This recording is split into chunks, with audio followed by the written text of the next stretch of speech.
Hello everyone, my name is Rishika Jhunjhunwala and today I will be presenting on the topic coulometry, an advanced electrochemical analysis technique. Let's dive into its principles, types, working mechanism and application. So here's a quick overview of the presentation. We will cover the introduction of coulometry, its principles, types, which are controlled potential and controlled current coulometry, working mechanism, instrumentations, and its applications in various fields.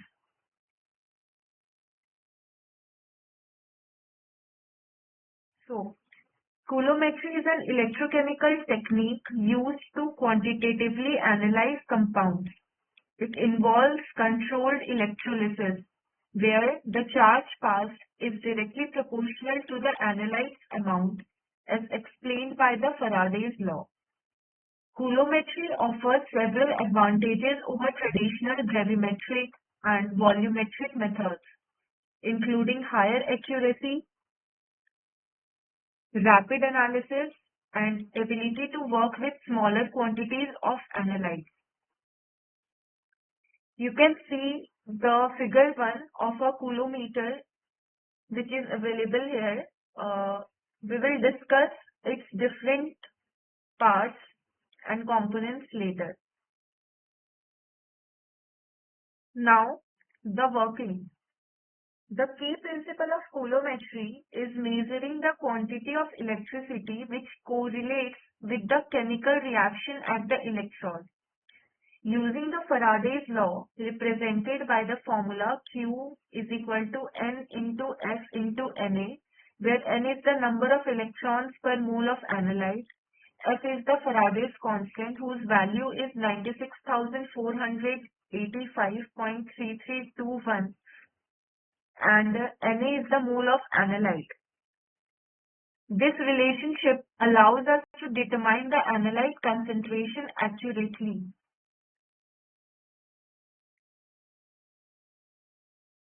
Here we can see the types of coulometry.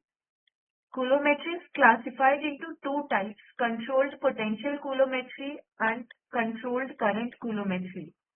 In controlled potential coulometry, a constant potential is applied to ensure selective electrolysis of the analyte. In controlled current coulometry, a constant current is applied, making the analysis faster. In a broad classification, these coulometry methods can also be classified further as primary coulometric analysis, secondary coulometric analysis, external generation analysis, internal generation analysis. But throughout our presentation, we will focus majorly on controlled potential coulometry and controlled current coulometry.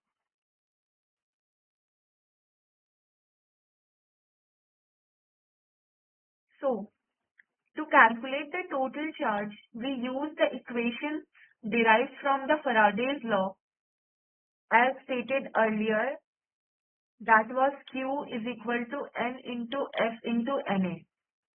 Now, for constant current, we know that Q is equal to I into T, where I is the amount of current in amperes and T is the electrolysis time in seconds.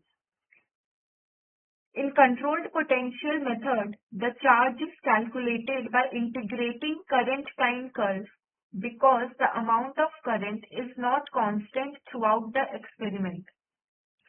This analysis requires 100% current efficiency, which means all the current must be contribute to oxidize or reduce the analyte only. It means that if the current is used to oxidize or reduce any other component other than analyte, then our estimation or calculation will go wrong. So we need to find the method to find potential so that the 100% efficiency of current will be there, which only contribute to analyze and oxidize and reduce the analyte only.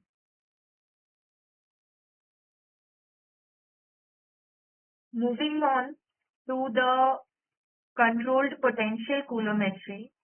In controlled potential coulometry, the working electrode potential is held at a constant potential to ensure that only the target analyte reacts. The instrumentation of controlled potential coulometry is as follows. There are three electrode potentials that is used: the working electrode, often a platinum or mercury electrode, and auxiliary electrode, and a reference electrode like AgCl. This setup prevents interference from other species, and current decreases as the analyte concentration drops. We can see this from the graph. To get the current, we will integrate the current time graph and get the area. Initially, the analyte is more, therefore, the graph is, you can see the current is high. And as we move on the experiment, the analyte decreases, and as the consumption of current, therefore, the amount of current decreases exponentially. And then we'll reach a time TE, where almost the total analyte will get reacted and no more analyte is available. So we will integrate the current time graph from 0 to TE.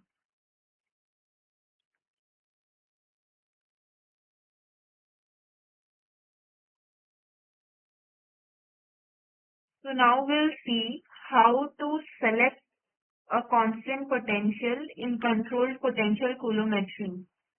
And it is a critical for ensuring that a desired electrochemical reaction occurs without interference from the side reaction.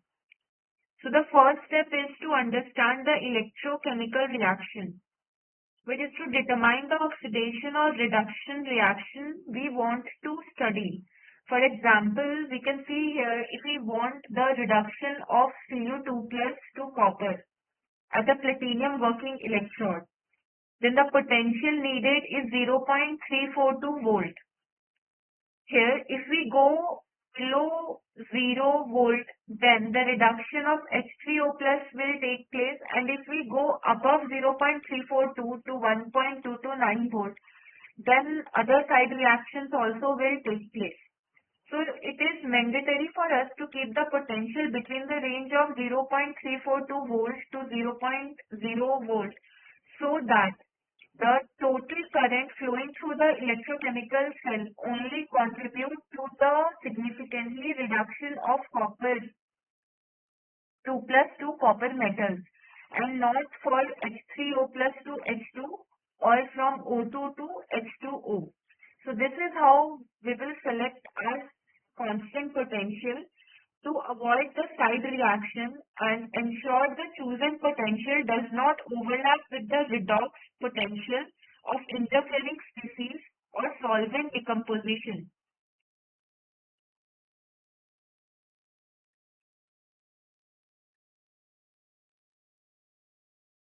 So as we already discussed the instrumentation of controlled potential coulometry, the working electrode is usually of two types: cylindrical platinum electrode or Hg pool electrode, and the platinum is the working electrode of choice, and the auxiliary electrode, which is often a platinum wire, is separated by a salt bridge from the analytical solution, which is necessary to prevent the electrolysis products generated in the auxiliary electrode from acting with the analyte.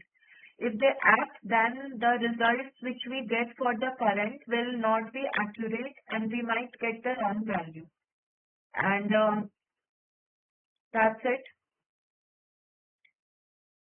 Moving on to the controlled current coulometer, as it is quite obvious from the name that in controlled current coulometer, the current is kept constant, and we use a constant current in place of a constant potential. This method has the two major advantages over controlled potential coulometer. That is the faster analysis typically under 10 minutes compared to 30 to 60 minutes for the controlled potential method. And the second, the simpler calculation.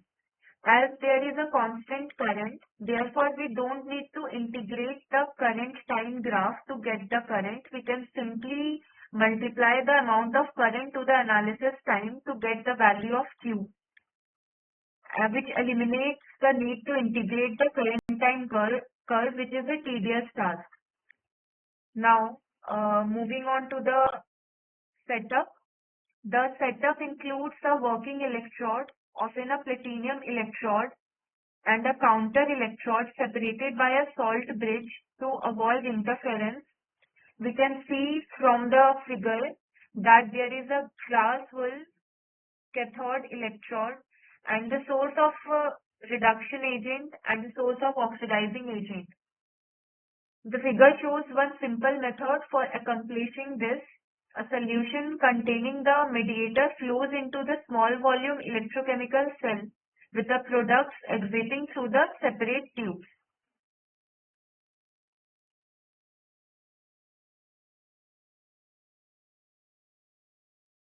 An accurate clock for measuring electrolysis time, a switch for starting and stopping electrolysis to ensure precise timing. Additionally, we can generate oxidizing or reducing agents externally and introduce them into the electrochemical cell for specific applications.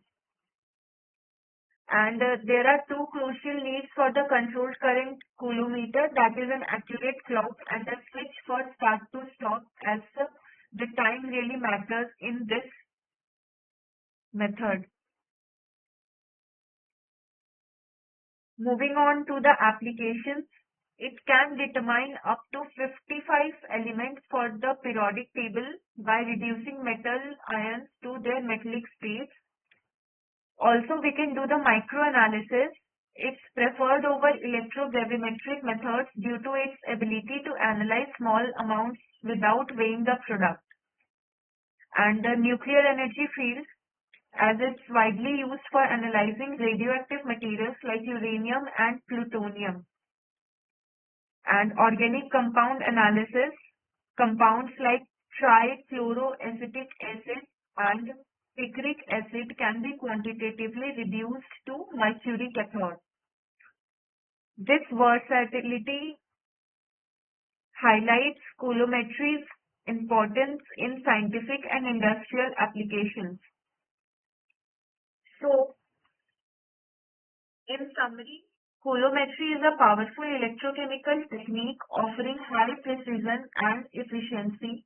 Understanding its principal types and operational methods is essential for leveraging and its capabilities in diverse applications.